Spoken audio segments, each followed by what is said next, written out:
We are installing again. Boom.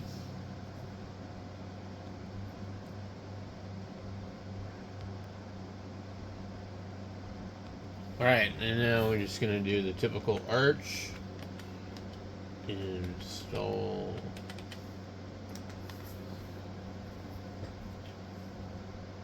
Wait for it to fetch the packages. Now we're in the graphical installation. Not quite exactly Ubuntu, but so unless you need to change your language, you can scroll down to locales. That's going to be your keyboard. You can scroll down to mirrors and repositories and hit enter. Select region. We scroll to your area. I'm in the United States, so then we'll see this list here. You can't do anything with that list, so just keep scrolling down. Hit back. Now you're in disk configuration on the next one. Partitioning, enter. Unless you want to do something fancy here, just use best effort default partitioning layout. You'll see your drive up here. If you have more than one, make sure you got the right one. And enter. You can pick your file system. I use ext4. Would you like to create a separate partition for home? I always do, so I click yes. Shows you what it's going to look like. If you pay attention to this kind of stuff here, you can better understand how this works. We have 1 gigabyte for a FAT32 boot, and then we have 46 gigabytes for the ext4 root. That's that /, and then the other rest of the one is set to home. So we're going to come down through here. We're not going to do any encryption or anything. We hit back to go to the next section. Z-swap is on. We go to the bootloader. You can pick system D by default or grub. I don't know if there's an advantage to one over the other. Let's go system D. The unified kernel, I don't know what that is. Host name, Arch Linux, make a password. You can change the host name to whatever you want. This is just an experimental installation, so we're not going to get too serious with it. User account, enter, add user, username. We're going to just call this Arch.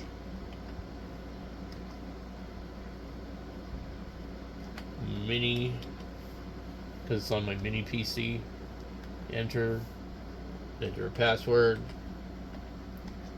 enter it again, and should the user be super user sudo? Yes, unless you have a reason not to. Then confirm and exit. Scroll down to profile, type, desktop, and then now you get to pick your desktop. Make sure you figure out which one is what and what it does, what it's going to look like. Otherwise, there's really, in my opinion, some complicated, weird ones on here. So, Cinnamon, Budgie, Enlightenment, Gnome, KDE Plasma, KDE or Gnome are probably the best choices. I'm going to go with Gnome. Graphics driver. I tried an Nvidia proprietary and I had problems with that. I don't know if I could do all open source or not, if that will work. I don't have a newer. I have a gtx770. We'll try this one. If I'm wrong, then it's going to be a big pain in the butt. Audio, pipe wire. So, kernel, we leave that alone. Network configuration, hit enter. Scroll down to use network manager. We don't need any additional packages. Time zone, we want to change it from UTC to Arizona. And then we hit install, yes. and let it do its thing. Now, one thing I would mention with Linux, it really prefers AMD, ATI, whatever you want to call them, Intel graphics. Nvidia is a little trickier sometimes. Now it'll sit here and it will start formatting the drive, and it will wipe the partitions, it will create the partitions and start the installation. You could be like about 5 or 10 minutes from here, maybe depending on your computer, how old it is, you know, what kind of processor and all that, what kind of driver you're using. It's definitely a lot slower on an old spinning drive. When I use solid state drive, it's a lot faster. And then as you start doing all that,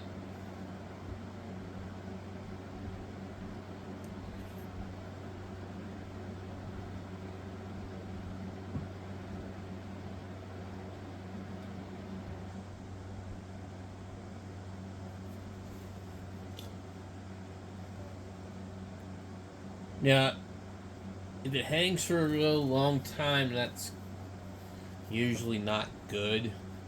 That's when I've noticed that there's problems. It should pretty much do this and then, you know, start rolling for a while, and then, you know, maybe pause for a little bit. And then when it gets done, it'll ask you if you want to like reboot or chroot into the system, which chroot is like sudo kind of thing. You can make some changes too before you boot. It's for advanced users, basically.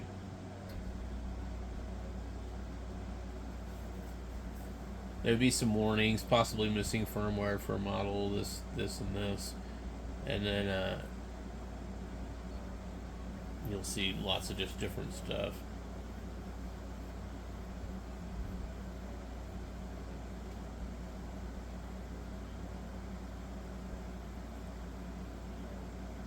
Warning, something, no font found in configuration. Warning, possibly missing firmware module AST. Warning, missing firmware for module. Wait, see this a lot. I don't really know what it means. Just maybe something to do with my video card, my processor, who knows what.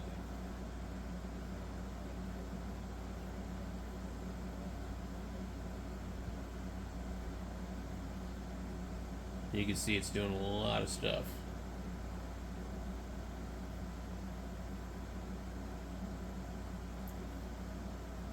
Creating user.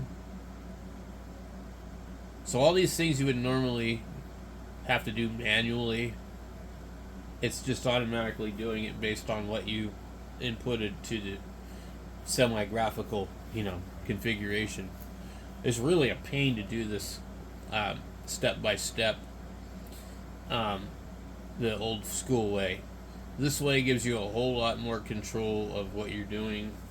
You have a better idea how it's going to come out.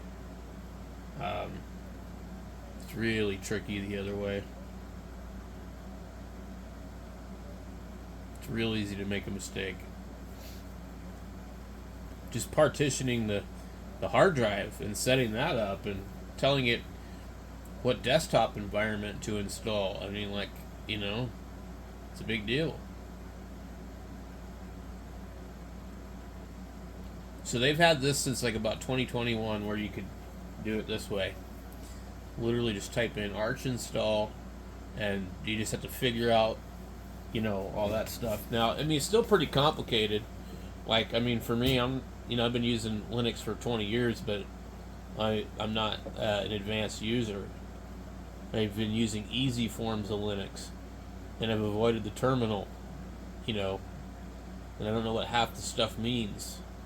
So, even for me, you know, it's kind of like picking up the guitar and playing around with it, but you don't really know what any of the chords are, you know? Okay, so now we're basically done, and we reboot the system, and hopefully when it reboots it looks okay.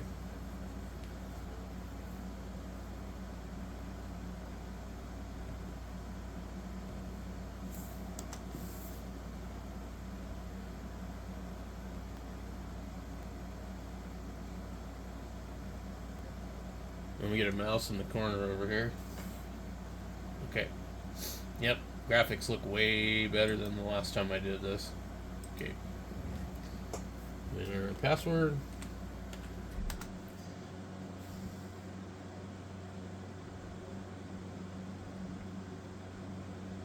So I installed this using proprietary Nvidia graphics, and I tried to go into the terminal and everything and change it. I mean, it was really, really, really bad. I couldn't. They didn't give me any of these fonts. It wouldn't show it. It was just like that screen was 800 by 600, and I was nothing I could do would change anything. Let's take a look in here and see what the display is set to. 1920 by 1080, so 16 by 9, so or 16 to 9 ratio. So all that's pretty good there, and pretty much everything is like ready to go. You can go in here and pick some games or whatever. I forget which version I had where it had that OAD game on there already. I think it was KDE. But it's a good idea to check out both the Gnome and KDE desktops. Yeah, this is kind of like Age of Empires type of game. And you could spend hours playing this game. And you start building your city, and then all of a sudden you get attacked, and you know, it's cool. Real-time strategy game. Zero AD is a real-time strategy RTS game of ancient warfare. Is historically based war economy game that allows players to relive or rewrite the history of the 13th ancient civilizations, each depicted at the peak of their economic growth and military prowess. The 14 factions are the three... Oh, wow, I can't even remember this. 3 of the Hellenic states, Athens, Sparta, and Macedonia. 2 of the kingdoms of Alexander the Great's successors, Seleucids, Ptolemaic Egyptians. 2 Celtic tribes, Britons and Gallus, the Romans, the Persians, the Liberians, the Carthaginians, or whatever, the Han, the Murayas, and the Kushites.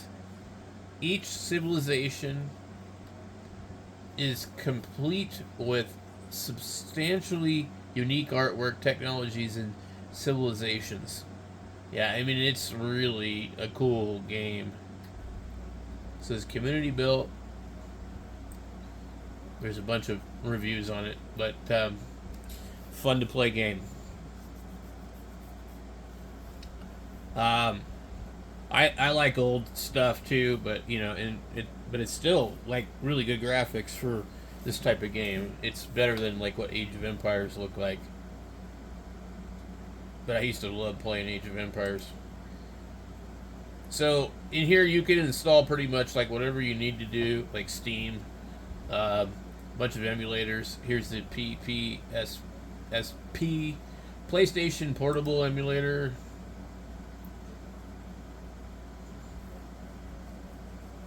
So there's just lots of stuff in here. You can do quite a bit with this.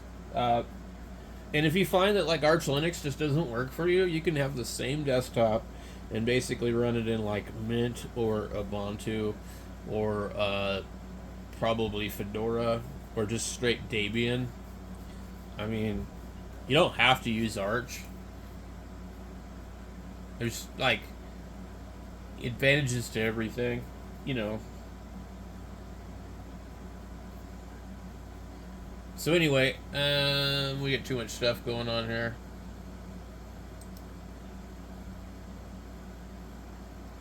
X streaming desktop. Stream Xbox games to your blah blah blah. I don't know. There, anything you can think of is probably going to be in here. I mean, there's just a ton of stuff. Emulators, Steam. You know, crazy stuff. So that's the Gnome desktop, or Gnome as some people call it, and we're in Arch Linux. So, like I said, you don't have to use Arch. You may not want to use Arch, but if you get tired of using Ubuntu, and you might switch to this.